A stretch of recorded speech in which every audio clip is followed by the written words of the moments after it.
sebuah pertandingan. Dengan pertandingan ini kita tingkatkan tali silaturahim kita, tapi disuruhnya orang beradu. Oh iya. Di mana letak nilai budayanya, filosofisnya kan sudah sangat apa ya, sangat apa namanya kalau Assalamualaikum warahmatullahi wabarakatuh.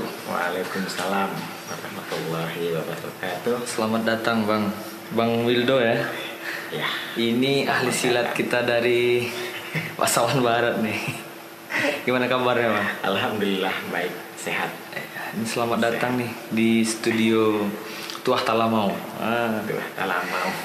Jadi ini kita malam ini mau cerita tentang budaya lah ya. Budaya Minang yang sudah banyak dilupakan. Nah, gimana? Ya. Sudah mulai ditinggalkan. Mulai ditinggalkan. Kalau dilupakan janganlah. Jadi di zaman dulu itu ya sile, surau itu adalah bagian daripada tatanan hidup sosial masyarakat Minangkabau di kala itu. Dimana surau itu sendiri adalah basis awal pendidikan laki-laki Minangkabau dulu. Di surau dulu. Surau itu bukan hanya untuk ibadah gitu. Terus surau itu adalah ya tempat pendidikan budaya, agama gitu. Jadi anak laki-laki Minang itu dahulunya itu kalau tidur tuh di surau. Cuman kan untuk mengembalikan itu ya komitmen sosial masyarakatnya sih ya susah juga sih sebetulnya. Kalau dipikir-pikir susah juga. Susah kan? Susah kalau dipikir-pikir susah juga. Tapi ya kita nggak boleh pesimis sih sebetulnya gitu. Nah, kalau ketika orang Minang ini balik ke zaman dulu lagi, balik ke surau dan mengembalikan budaya itu lagi, apa sih efeknya? Pendidikan karakter. Pendidikan karakter. Intinya pada pendidikan karakter sebetulnya. Nah, oke, pendidikan karakter. Apa indikatornya kalau karakter zaman dulu tuh lebih baik daripada sekarang? Apa contohnya misalnya, Bang? Etika, tata krama. Misal contohnya dalam contoh ya mungkin kalau secara sapa menyapa, kehidupan sosial, tata krama, kadang kan naiklah ke rumah, singgah dulu kan gitu, kehidupan tatanan kampung kan seperti itu. Nah kama tuh kan yang budaya yang seperti itu tuh kan udah nggak ada lagi sapa menyapa yang seperti itu. Iya. Ya kadang siapa lu siapa gua aja. Kalau dulu kan, kalau zaman dulu tuh kan kadang kan kama, singgah dulu, naiklah ke rumah. Dulu kan rumah orang kan panggung gitu ya. Singgahlah dulu gitu. Itu kalau mau makan, makan. Kalau sekarang ya udah nggak ada lagi. Itu kan tatanan-tatanan kehidupan dulu, tatanan-tatanan kehidupan sosial dulu ya, begitulah interaksinya. Tapi kalau sekarang ya main HP aja, main HP, main ya medsos dan sebagainya itu. Ya dampaknya di situ sih. Kemudian untuk untuk sileknya gimana? Nah untuk sile inilah yang kita sangat sulit untuk mendekatkan masyarakat itu kepada dunia surau gitu kan, karena mindset kita itu sile itu adalah sebuah tarung bebas untuk membunuh dan mengalahkan lawan, itu aja. Sebatas itu definisi orang tahu sile itu. Padahal kalau yang kita tahu ya sile itu adalah filsafah pakaian hidup laki-laki Minang gitu. Di situ dia akan belajar tentang tatanan hidup, dia akan belajar nilai-nilai kehidupan. Ya. Dari setiap pelajaran silenya itu. Jadi sebuah pegangan untuk atau pakaian, kalau istilah pakaian hidup. Sile itu. Karena budaya laki-laki Minang itu merantau. Jadi pegangan taga dirinya adalah sile. Sile itu bukan hanya berkelahi, berantem begitu saja, tidak.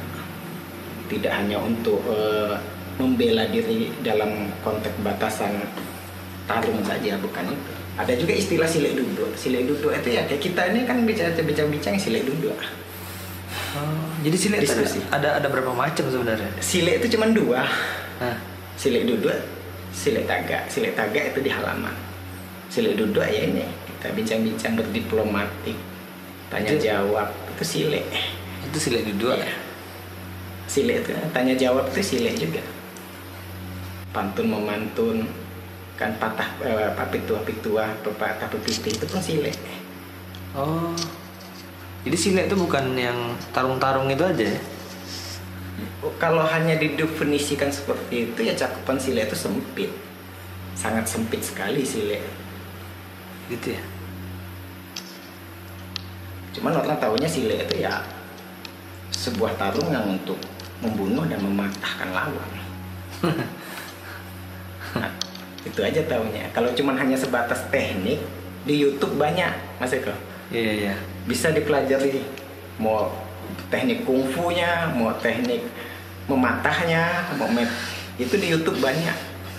Zaman sekarang kan bisa orang belajar kan, sah-sah saja kan, ditiru aja teknik-tekniknya kan.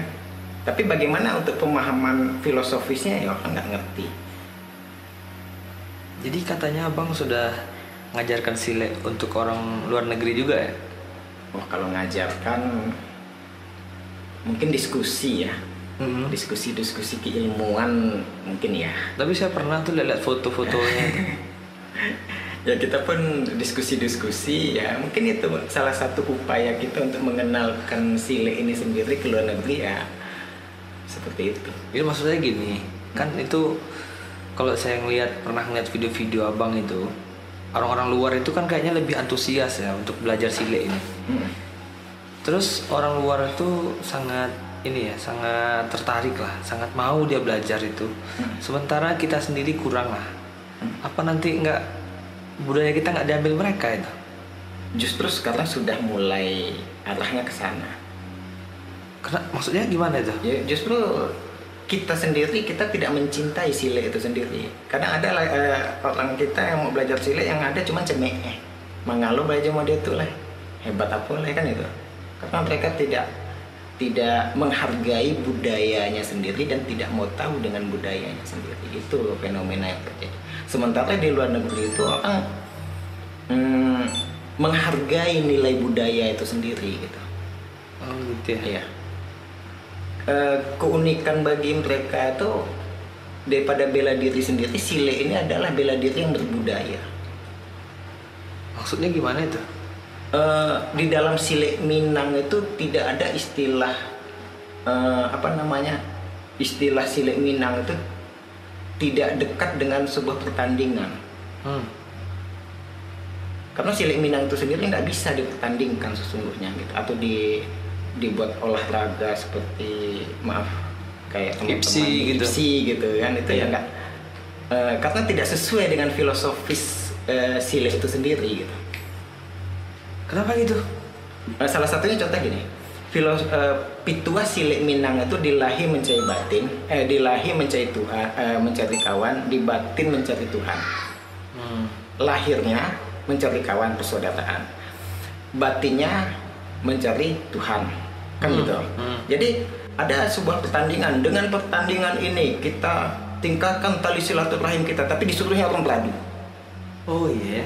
Di mana letak nilai budayanya, filosofisnya kan sudah sangat tolak belakang.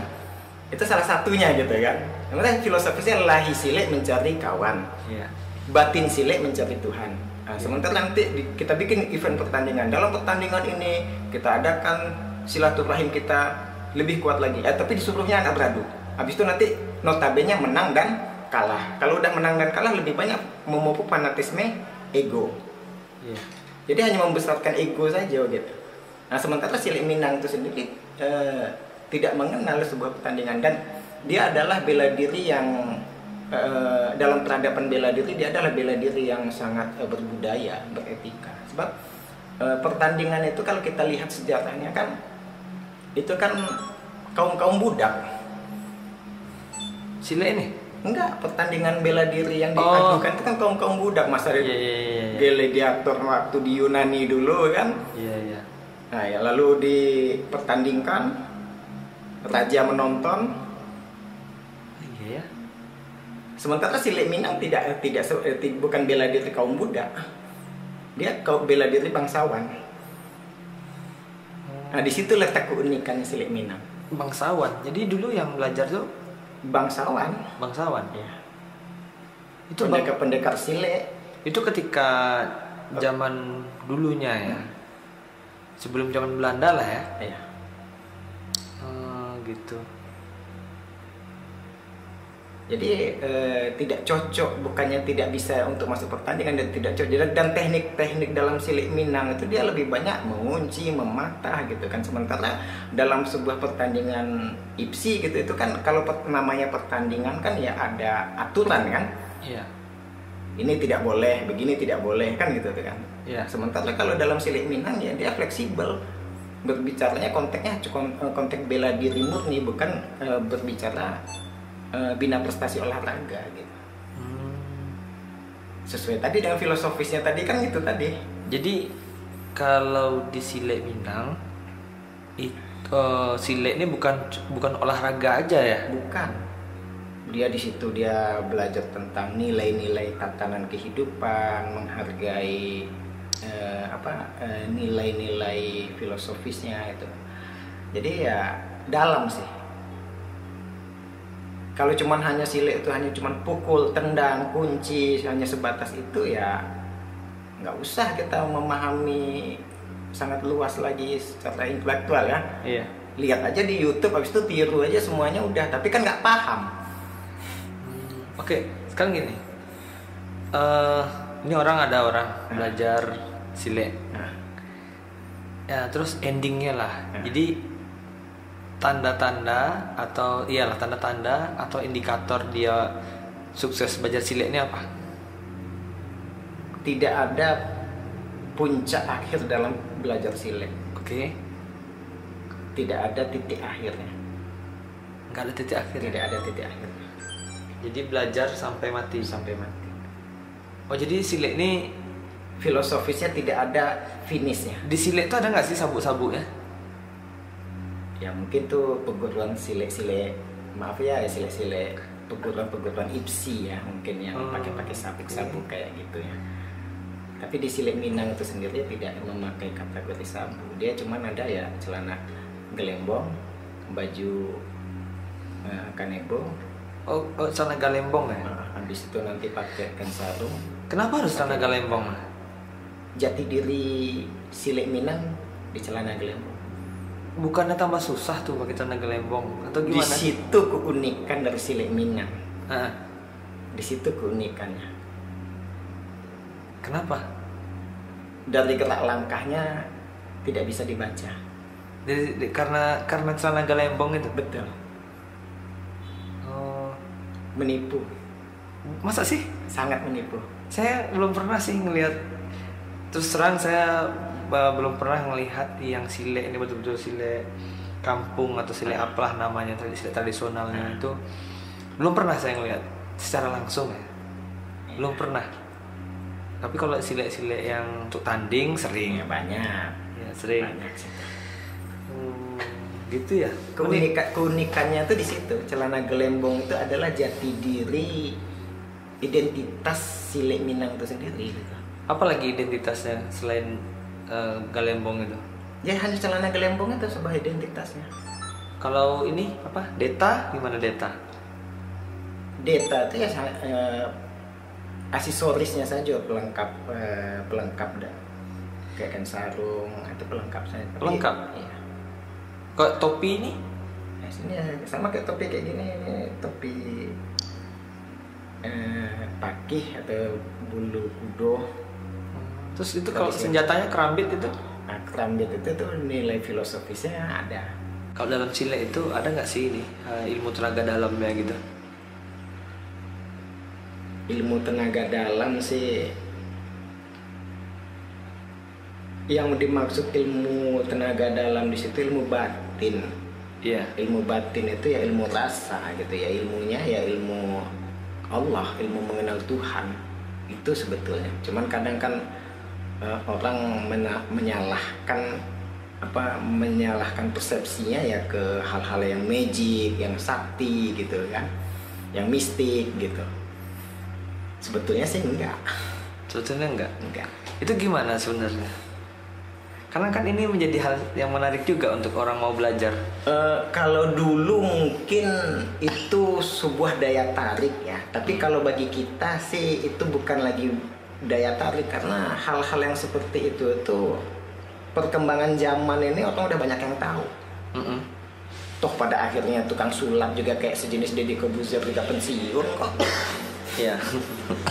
Ya kan, tukang obat juga di jalan-jalan juga udah nggak laku lagi kok.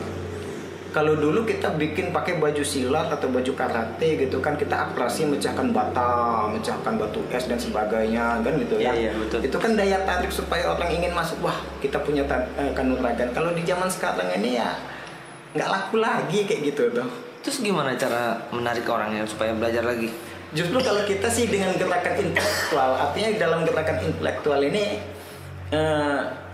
kita bukan melihat sisi kesaktian atau kehebatan kanuragan, kita lebih banyak mengunggulkan wawasan-wawasan intelektual, pengetahuan filosofis, sejarahnya, makna-maknanya, pituah-pituahnya. Itu kan gerakan intelektual, Mas Eko. Berarti tapi kalau cuma hanya kita mau belajar ilmu kebal, kita belajar supaya menggayung orang kan gitu kan, kita belajar ya itu ya. tapi bisa kan? Kalau belajar itu kan magic. bisa kan? Bisa. Bisa ya? Bisa. Bener bisa ya? Memang bisa, dan itu magic. Tapi itu bener bisa. Magic. Di Sile bisa diajarin itu. Magic. Artinya magic di sini ini ya sulap. Plik. Hah? Plik sulap. Maksudnya? Ya plik teknik. Kayak mecahkan botol diisi air kan gitu kan, pam di bawahnya pecah kan gitu kan, plik. Iya, tapi maksudnya yang belajar magic tuh bisa terbang, bisa menghilang. Itu bener ada nggak sih? Zaman sekarang pertanyaannya, apa masih ada orang yang percaya seperti itu dengan kemampuan teknologi sekarang? Ada, masih. Ya itu kan cara berpikirnya masih mistik. Tapi sebenarnya bisa nggak? Bisa nggak? Nggak bisa, yang aslinya nggak bisa kalau kita. Nggak bisa ya? Nggak bisa. Nggak bisa ya? Aslinya memang nggak bisa. Kayak zaman-zaman di film-film dulu bisa milang tep gitu kan. Habis itu nanti muncul lagi, habis itu keluar api-api, cus terbang gitu kan. Ngelawan punya ilmunya, keluar sinar-sinar gitu kan. Ya itu kan cuma di film-film. Imajinasi. Kita kan belajar silatnya kan realistis. Bukan fantasi. Kebanyakan masyarakat memahaminya belajar silat, silet Minang atau silet gitu ya, itu punya belajar ilmu tingkat tertingginya adalah tenaga dalam, kanuragan kalau istilah Jawa gitu kan. Habis itu puncak titik terakhirnya kan gitu kan. Dia menjadi manusia yang sakti. Iya, benar. Puncaknya itu kan hanya sebuah fantasi, hayalan, angan-angan. Tapi tunggu, saya tanya sekali, beneran bisa nggak sih sebenarnya? Memang tidak bisa. Memang nggak bisa. Karena itu tidak realistis. Itu tidak, menurut Mas Eko itu realistis nggak dalam tatanan kehidupan? Ya nggak realistis. Ya itu kan imajinasi. Imajinasi. Seolah-olah bisa. Seolah-olah bisa. Oh, jadi kalau misalnya dia pakai ilmu tenaga dalam, kok dia nanti mukul orang bisa langsung mati misalnya seperti itu?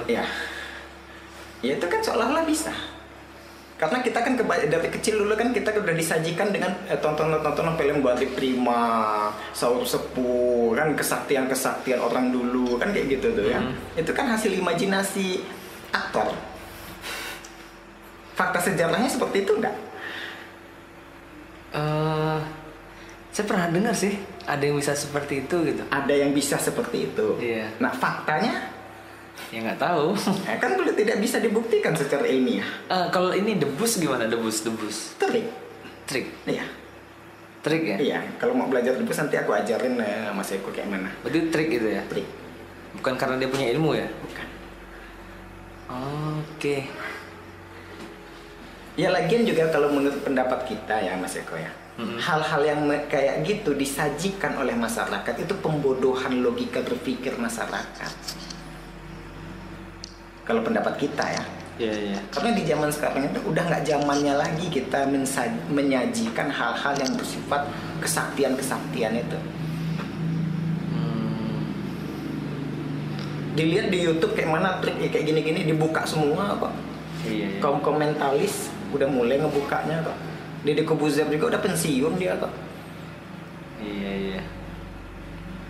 Sulap-sulap kayak mana alat-alat sulap udah bebas kok dijual orang. Jadi itu cuman ini ya, cuman daya tarik orang dulu untuk supaya masuk dalam sebuah perguruan bela diri itu aja. iya, iya. Tapi kalau kita ya keunikan Silek Minang itu yang kita pahami itu adalah intelektualitas sileknya, mistiknya, bukan masalah kanuragannya. Kalau istilah Jawa kan kanuragan namanya. Iya. Bukan itu.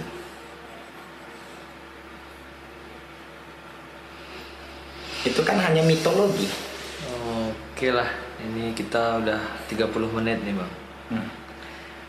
Season terakhir lah nih. Ini masuk ke 40 menit nih. Kita nggak sadar nih udah 30 menit kita bicara. Ini udah tag yang keempat nih. Oke, jadi intinya lah bang, budaya Minang nih mau kita apain? Terus endingnya apa? Budaya Minang ini tetap kita lestarikan. Karena budaya itu sifatnya lestari, dilestarikan. Supaya eksistensinya tetap ada. Supaya nggak hilang lah. Nggak hilang. Eksistensinya tidak hilang. Sekarang saja eksistensinya ada, tapi substansinya sudah mulai hilang. Oke. Seperti zombie. Jasadnya ada, ruhnya hilang. Oh, jadi yang hilang tuh sebetulnya ruhnya ya? Ruhnya yang hilang. Rasa ya? Rasa. Oke. Sama kayak gini dalam silek. Definisi silek itu kan gara, gari, raso, pareso. Oke. Orang tahu cuman sebatas gara juga gari saja. Dongkak-dongkaknya saja. Cakak-cakaknya aja. Ya. Tapi di substansinya raso juga paresonya itu hilang. Di mana nilai rasa itu adalah peak experience. Apa itu? Titik pengalaman puncaknya. Itu dalam bentuk apa? Kenikmatan yang tidak terbatas pelaku seorang silek. Misalnya real ya apalah. Jadi di saat dia sudah menemukan titik itu, dia tidak lagi ingin populer, tidak lagi ingin, ya pokoknya dia menemukan kedamaian di dalam diri sendiri, berdamai pada diri sendiri. Karena sejatinya belajar silek itu adalah belajar untuk memperbaiki diri gitu. Jadi kalau orang yang tidak belajar silek tapi udah bisa seperti itu gimana? Sesungguhnya dia adalah bagian daripada orang silek itu juga. Oh iya? Iya. Iya. Iya. Tanpa disadari. Nah silek Minang itu kan alam takambang menjadi guru, Mas Eko. Belajar dari alam. Oke, berarti apa tadi? Tidak ingin populer. Iya. Kemudian apa? Ya tidak ingin menunjukkan jati diri dia, tidak menunjukkan lagi, wah saya lebih hebat daripada si Anu, saya lebih sakti gitu. Dia enggak seperti itu. Dia nikmat dengan sileknya gitu, dengan bersama Tuhannya gitu. Karena kan di batin dia mencari Tuhan dan dia sudah menemukan titik. Iya. Apa tadi istilahnya tadi? Kalau istilah ilmiah itu pitch experience. Oh bukan yang tadi, yang filosofi sileknya. Oh gara, gari, raso, pareso. Tingkatan rasa inilah tingkatan puncaknya. Apa tadi? Mencari kawan, mencari Tuhan. Filosofisnya itu ya di lahir dia mencari kawan, di batin dia mencari Tuhan. Oh berarti kehidupannya ini mencari kawan. Iya. Terus di batin dia mencari Tuhan. Di saat dia sudah menemukan titik pencariannya itu, dia akan berdamai pada diri dia sendiri. Oke. Dan dia nikmat dengan dalam pencarian Tuhan, dan dia sudah bertemu pada Tuhannya. Oke, terakhir bang, tutup bang. Kasihlah sesuatu yang apalah ya. Terakhir lah, kesimpulan lah kasih bang. Kesimpulan yang seperti apa? Karena silek itu tidak bisa disimpulkan. Di saat sile itu sudah disimpulkan ya habis filosofisnya. Iya. Jadi karena dia ya lahirnya mencari kawan, batinnya mencari Tuhan, itu makanya membuat dia berketerusan dan tidak bisa disimpulkan. Tidak bisa disimpulkan. Tidak ada titik habisnya di situ. Karena dia setelah menemukan kawan yang baik, dia akan juga menemukan kawan yang tidak baik. Iya. Ketika dia sekarang ingat Tuhannya, bisa jadi suatu saat dia lupa gitu ya. Makanya sile itu belajarnya terus-terusan. Substansi, apa namanya, continue. Oke. Step by step. Oke lah. Harapannya jadi gimana? Kalau harapan kita ya sile Minang ini tetap menjadi warisan budaya yang tidak merubah bentuknya. Karena kita melihat banyak sih sile-sile, kita tidak menyalahkan sile ya, tapi banyak yang kita telah melupakan bentuk. Maksud bentuk sini adalah dari sisi identitas. Salah satunya pakaian, yaitu gelembung tadi. Jadi kita mewacanakan bangga memakai galembong. Itu gerakan, salah satu gerakan kecil, di mana kita punya harapan gelembong itu menjadi fashion, menjadi lifestyle, gaya hidup orang Minang. Tapi sudah sekarang kan, sudah mulai kan? Nah itu ya sudah mulai sih. Tapi itu kan sudah mulai dikenal. Iya. Ya kenapa kok di Jawa orang bangga dengan pakai belangkon? Iya. Kenapa kita punya lifestyle celana gelembong, nggak tahu apa itu celana gelembong. Iya. Jadi mengenalkan identitasnya dulu. Identitasnya saja dia tidak kenal, bagaimana dia untuk mengenal substansi dan filosofisnya kan? Iya. Oke bang, terima kasih. Saya bertambah ilmunya nih malam ini, tahu tentang apa itu sile yang sesungguhnya lah. Tapi kan seperti kita bilang tadi, saya belajar nih kan. belajar bersile. Ya ini kan sile lidah namanya. Sile lidah namanya. Iya. Jadi saya juga baru tahu sile itu bukan hanya untuk pembelaan diri, tapi ya bisa untuk kehidupan juga. Banyak belajar di situ. Banyak belajar kan. Ini apa? Pakaian hidup. Artinya di situ filosofis kan? Iya. Pakaian hidup laki-laki Minang. Kalau mau belajar di mana bang? Sekarang, abang buka? Ya kita kadang ada buka privat, kita privat. Anak-anak privat ini ya kita bukan hanya belajar dongkaknya aja, bukan belajar jurus saja, tapi ini ya sejarahnya, intelektualitasnya, pemahamannya, lahir batin kita isi anaknya.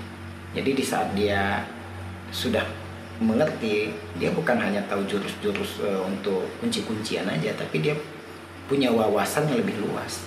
Apa itu sile? Mana yang sile jantan, mana yang sile batino? Jelas. Oh gitu ya? Iya. Ini kok diterusin panjang sih? Panjang nanti nih, apa itu yang sile jantan tuh, apa yang sile batino tuh? Iya. Bagaimana gerakannya itu kalau isi di dalam sile itu kan, itu apa tuh gele, di mana tak lu sudut serong manikam jajak. Iya. Panjang istilahnya nanti itu. Oke. Itu kita cerita teknis lah ya. Teknis lagi nanti di dalamnya. Kita lihatlah nanti respon dari hasil dari respon dari video ini. Kalau banyak yang nonton, banyak yang request, bisa kita lanjutin nanti apa itu sile batino, sile jantan, dan lain-lainnya ya. Dan kita kupas apa isi di dalam sile itu. Kenapa kok sile Minang itu tidak masuk kategori pertandingan? Apa alasannya? Kita kupas nanti di situ. Jadi ini bisa jadi awal lah ya. Oke bang, terima kasih sudah hadir di Tuah Talamau. Karena Tuah Talamau ini salah satunya adalah menceritakan atau menggali lagi tentang budaya, sejarah, dan apapun lah yang ada di Tuah Talamau ini. Tuah Talamau ini ya Pasaman Barat ini bang. Kita adalah bagian daripada pewaris budaya. Iya. Yang namanya kultural itu kan ya sebuah budaya yang diwariskan dari turun menurun yang tidak terputus. Iya. Kalau bisa kita jangan putuskan itu. Oke bang, terima kasih sekali lagi. Mudah-mudahan kita bisa bincang-bincang isi di dalam sile itu seperti apa, wawasan sile lah ya. Tapi kalau cuma jurus-jurus saja ya silakan dilihat di YouTube. Di YouTube ya. Udah banyak di YouTube, dan itu bisa belajar semuanya di YouTube itu tuh. Kayak mana teknik kunciannya itu, apalagi kalau punya basic bela diri dia udah bisa ditiru semuanya. Oke. mau jurus-jurus harimau, jurus balam, itu banyak di YouTube itu. Orang udah share semua di YouTube kan. Tapi wawasan ada nggak? Betul. Intelektualitas ada nggak diisi? Iya. Pengetahuan. Jadi gerakan literasi kita itu Mas Eko. Oke, ini sudah 40 menit. 40 menit. Sampai jumpa di video selanjutnya. Oke. Assalamualaikum warahmatullahi wabarakatuh. Waalaikumsalam.